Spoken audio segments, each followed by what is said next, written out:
कुछ अपनी चीजें ऐड की होगी, वो सारा डेटा। यानी एक सॉफ्टवेयर के अंदर आपने जो जो एक्टिविटी की, आपके पर्टिकुलर अकाउंट की बात कर रहा हूं मैं, ऐसे कितने सारे अकाउंट है, हजारों लोगों ने ओ मेल्स पे अपने अकाउंट बनाए हैं और वहां पे हजारों लोगों ने अपने मेल सेंड किए हैं, साथ ही साथ वहां पर मेल रिसीव किए हैं। तो हर एक अकाउंट का एक इंडिविजुअल डेटा है, इस बात को समझिए।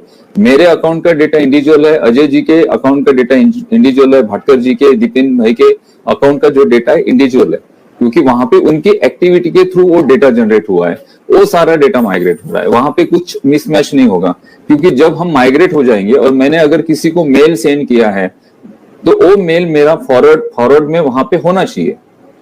कंपनी को इस बात का ध्यान रखना है, और कोई भी कंपनी इस बात का ध्यान रखती है कि भाई ये जो कस्टमर है, इनके इंडिविजुअल अकाउंट पे इन्होंने जो एक्टिविटी की है पर्टिकुलर सॉफ्टवेयर के साथ, तो वो एक्टिविटी भी वहां पे शो होनी चाहिए जब डेटा ट्रांसफर हो रहा है। नेक्स्ट जहां पे स्टोर होगा वहां पे वो सारी चीजें दिखनी चाहिए।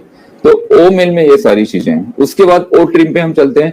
ओ ट्रिम में आपने अभी तक कौन से लिंक्स को ट्रिम किया, कस्टमाइज किया, कस्टम नेम दिया, उसके साथ साथ आपके लिंक पर कौन से क्लिक्स आए, कौन से कंट्री से आए, कौन से रीजन से आए, जो वहां पर सारी इंफॉर्मेशन जनरेट होती है, ये सारा डेटा ऐसा नहीं है कि सिर्फ ओ ट्रिम ही जस्ट वहां से माइग्रेट होगा। ओ ट्रिम के साथ हर किसी का इंडिविजुअल डेटा माइग्रेट होगा। मैंने बहुत सारे लिंक्स को ट्रिम किया है तो वहां पे उसकी हिस्ट्री है, तो जब डेटा माइग्रेट होगा तो मुझे वो हिस्ट्री वहां पर दिखनी चाहिए। तो आप सोचिए कि एक सॉफ्टवेयर के अंदर कितना डेटा है। ठीक है, हम पहले डेटा की बात करते हैं, कितना डेटा है। इसके साथ वो जो पर्टिकुलर सॉफ्टवेयर है, जैसे ओ मेल की हम बात करते हैं या फिर हम बात करते हैं ओ ट्रिम की, तो ओ मेल का जो प्रोग्रामिंग है, ओ मेल को जिस तरह से डिजाइन किया गया, लेआउट किया गया, तो ओ मेल का जो पूरा प्रोग्रामिंग है वो भी माइग्रेट हो रहा है, वो भी ट्रांसफर हो रहा है। और इसके दौरान अगर कोई सॉफ्टवेयर का प्रोग्रामिंग ट्रांसफर होता है और ड्यूरिंग ट्रांसफरिंग अगर कोई एक सिंगल लेटर, जो प्रोग्रामिंग की कोडिंग होती है उस कोडिंग में से एक सिंगल लेटर भी अगर मिसमैच हो जाएगा ना, तो वो जो प्रोग्राम है वो रन नहीं करेगा। समझिए, अगर आपके ओ मेल का जो डेटा है, मींस ओ मेल का जो प्रोग्रामिंग का डेटा है, उसकी जो कोडिंग है, उस कोडिंग में से अगर 2-3 लेटर या डॉट्स भी मिस हो जाते हैं तो पूरा की पूरा ओ मेल वर्क नहीं करेगा। तो इस बात को बहुत ध्यान से किया जाता है कि जो डेटा ट्रांसफर हो रहा है, ये पूरा डेटा एज इट इज, जैसा है वैसे कि वैसा ट्रांसफर हो, और ट्रांसफर होने के बाद फिर उसमें वो प्रोग्राम रन हो रहा है या नहीं हो रहा है, इस बात को भी देखना पड़ता है। ठीक है, उसके बाद नेक्स्ट हमारा डेटा है ओनेट।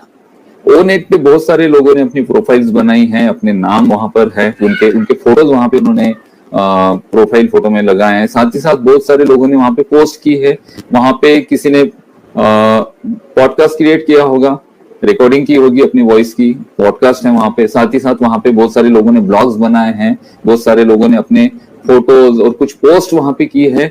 तो ये पूरा डेटा ओनेट में आपने जो जो एक्टिविटी की है, इवन आपने वहां पर आपका जो प्रोफाइल बनाया है, उसमें प्रोफाइल में जो आपने इंफॉर्मेशन डाली है, जो भी आपका नाम है, आपका मोबाइल नंबर होगा, या फिर आपकी जो एजुकेशन, ये बहुत सारी इंफॉर्मेशन वहां पे मांगी जाती है। ये सारी इंफॉर्मेशन जो आपने वहां पर फिल की है, वो सारा डेटा, ये सारा डेटा भी माइग्रेट हो रहा है। साथ ही साथ जो ओनेट है उसका पूरा प्रोग्रामिंग माइग्रेट हो रहा है। ठीक है, तीसरी बात है हमारे पास ओ कनेक्ट। ओ कनेक्ट हमारा बहुत हाई रेजोल्यूशन मीडिया सॉफ्टवेयर है, बहुत हाई रेजोल्यूशन। ओ कनेक्ट को चलाने के लिए हमारे पास एक थोड़ा सा अच्छा डिवाइस अगर है तो ओ कनेक्ट को बहुत स्मूथली हम चला सकते हैं, क्योंकि ओ कनेक्ट को बहुत हाई रेजोल्यूशन मीडिया के साथ बनाया गया है। अब ओ कनेक्ट की कितनी सारी प्रोग्रामिंग है, पूरे सॉफ्टवेयर की एक प्रोग्रामिंग है ओ कनेक्ट की। तो ओ कनेक्ट की पूरी सॉफ्टवेयर की प्रोग्रामिंग वहां पे माइग्रेट हो रही है, जिसमें ओ कनेक्ट जो आपका चलता है, जब आप ओ कनेक्ट को क्लिक करते हो तो ओ कनेक्ट जो रन होता है, वहां पे जो 24 फीचर्स हैं उसे आप यूज करते हैं। हर एक फीचर का अलग अलग काम है। वहां पे अगर आप बैकग्राउंड चेंज करना चाहते हैं तो उसको क्लिक करेंगे तो वो फीचर वहां पे वर्क करना चाहिए। वहां पे अगर आप टिकर क्रिएट करना चाहते हैं, वो फीचर को क्लिक करते हैं तो वो भी वर्क करना चाहिए। कब? जब ये माइग्रेशन प्रोसेस होगी पूरी। जब माइग्रेशन प्रोसेस कंप्लीट होगी तो आपका जो ओ कनेक्ट है, जो आप इसके पहले यूज करते थे, वो एज इट इज आपको वहां पर रन होना चाहिए, एज इट इज वहां पे चलना चाहिए। उसकी तो पूरी प्रोग्रामिंग, जो भी प्रोग्रामिंग है ना, सारे टूल्स के लिए उसके अंदर के जो एक एक फीचर दिए गए हैं, 24 फीचर्स की, हर एक फीचर्स की अलग प्रोग्रामिंग है। ऐसा मत समझिए।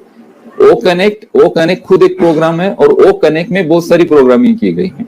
आपको लगता होगा कि मैं भाई वहां पे सिंपली जाता हूँ और वहां पे मैं एक पोल सेट करता हूँ, या फिर मैं वहां पे सेटिंग में जो रिजोल्यूशन है कैमरा की उसको सेट करता हूँ, ऑडियो को सेट करता हूँ, तो हर एक फीचर वहां पे जो दिया गया है, इवन आपके जो पार्टिसिपेंट्स वहां पे आ रहे हैं, कितने लोग वहां पे आपकी मीटिंग में अटेंड है, कितने लोगों को आपने होस्ट बनाया है, ये सारी प्रोग्रामिंग है। हर चीज की अलग अलग प्रोग्रामिंग है, और हर प्रोग्रामिंग का एक इंडिविजुअल डेटा होता है। तो वो कनेक्ट एक अपने आप में बहुत बड़ा एक डेटा है, और उस डेटा के अंदर बहुत सारा डेटा है, और उसके अंदर भी बहुत छोटी छोटी चीजें हैं। तो ये सारी चीजें माइग्रेट हो रही है, ये सारा डेटा माइग्रेट हो रहा है, ठीक है। तो इसमें मिसमैच नहीं होना चाहिए। अगर थोड़ा सा भी इसमें मिसिंग होता है, कुछ थोड़ा सा भी इसमें